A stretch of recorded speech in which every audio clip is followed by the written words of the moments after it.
How did IKEMOTO create a new history, where a Hokage who should have sided with Konoha and considered the majority decision, especially that of the Konoha elders themselves, instead defected from Konoha and acted based on his own beliefs? Yep, as we know, a Hokage is supposed to be a symbol of absolute trust. The guardian of order, the enforcer of rules, and the official face of Konoha Village's will. But what if a Hokage chooses to stand against the majority? Not because of ambition, not because of betrayal, but because of beliefs that are too strong to be shaken. This is where history begins to crack, to be questioned, or perhaps more accurately, to carve out a new history, where the name of a Hokage changes from protector to traitor.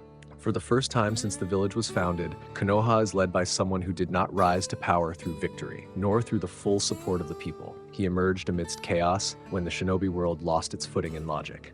Identities were swapped, truths were manipulated, and death became a collective demand. In such a situation, a Hokage's decisions are no longer black and white. Everything is gray, and every step risks destroying everything. This Hokage was not the type to shout about justice. He was not a shining symbol of hope. He was a figure accustomed to thinking behind the scenes, reading the winds before the storm came. And precisely because of that, his choices became the most dangerous. When the entire village demanded blood, he chose to hold back his sword. When the government demanded obedience, he chose to listen to his own instincts. To some, this is the most heinous form of betrayal.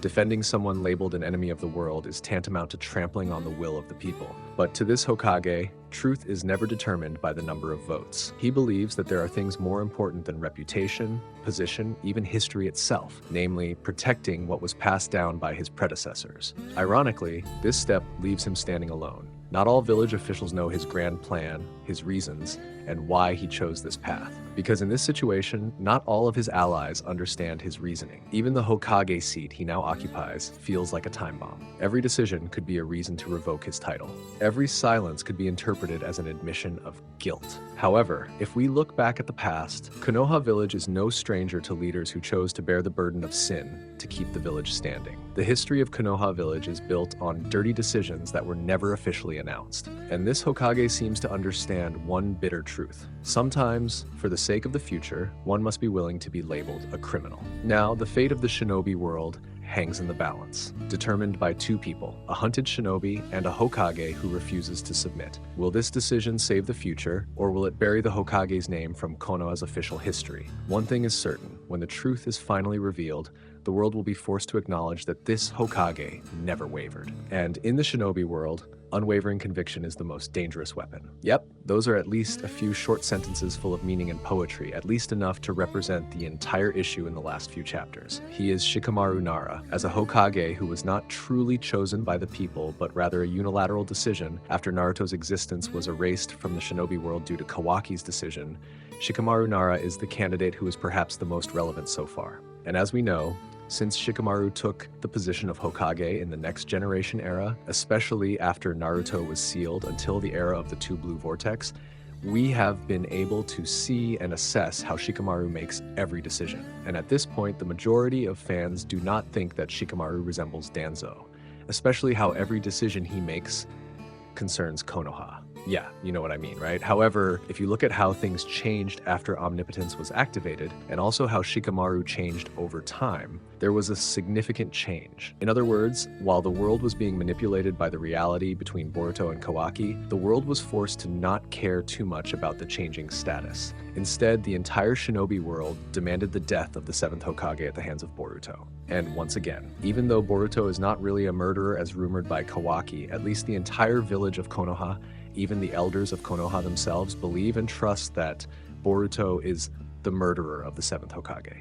However, in a case that is certainly complicated, when Shikamaru begins to realize that as time goes by, there is a belief within him that Boruto is not a murderer, but rather someone who follows his own heart, Shikamaru seems to understand that the situation and conditions of the shinobi world are being manipulated by lies. Furthermore, to reinforce Shikamaru's belief in Boruto's existence, which the majority of Konoha Village sees as a murderer and an evil person who wants to destroy Konoha itself, Boruto's actions are actually the opposite of the accusations he receives. In other words, starting from protecting several Konoha shinobi during Code's invasion and even against the Divine Tree humans, along with providing valid information about the truth and how to save every shinobi trapped inside the tree, All of that at least became major considerations for Shikamaru to be even more convinced that his decision to side with Boruto was not a mistake. But on the other hand, Shikamaru is not just an ordinary shinobi. Rather, he has the status of a Hokage.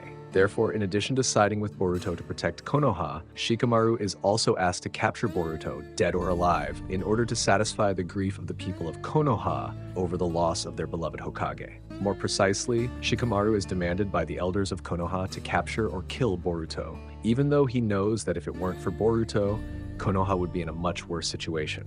After all, even a daimyo from the Fire Nation cannot forgive Boruto's actions based on facts that they do not truly know or understand in detail. But at this point, since the Hokage who replaced his father is Shikamaru, a genius shinobi, he possesses extraordinary intuition. And at the end of the day, the story of Shikamaru Nara as Hokage is not about who is right or wrong in the eyes of the majority.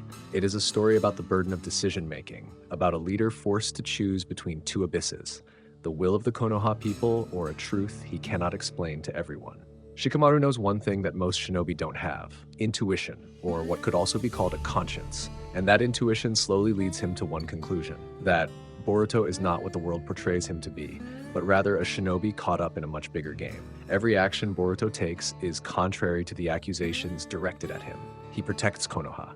He provides information. He saves shinobi who cannot be saved even by Konoha itself. At this point, Shikamaru is truly tested. Will he become a Hokage who is loved for obeying the orders of Konoha's elders? Or a Hokage who is hated for protecting a rebel, but in reality, it is the best path for the future. Konoha's history has proven time and again that this village was not built on clean decisions. It was built by people who were willing to bear the burden of sin so that future generations could live without knowing it. Not only Itachi, but at least as time goes on, history will always carve out something that will continue the path of a ninja like Itachi. Yeah, you know what I mean, right? But the question now is Shikamaru the worst Hokage for protecting Boruto? Of course not. Even though it becomes a double-edged sword for himself, must a Hokage always follow the majority's voice? And most importantly, is Shikamaru repeating past mistakes, or is he fixing them in a way no one will ever understand? Yeah. Once again, this is all about how IKEMOTO is creating a new history where a village leader must walk, or perhaps more accurately, fight against an absolute decision made by the most absolute elders themselves. And if, in the end, Shikamaru is forced to be removed as Hokage, do you think Lord Kobu will replace him, or will Kakashi return as Hokage? Let's discuss it in the comments. Thank you for watching, like, and subscribe. I'm Nim without the E. See you in the next video. Bye-bye, Data Bio.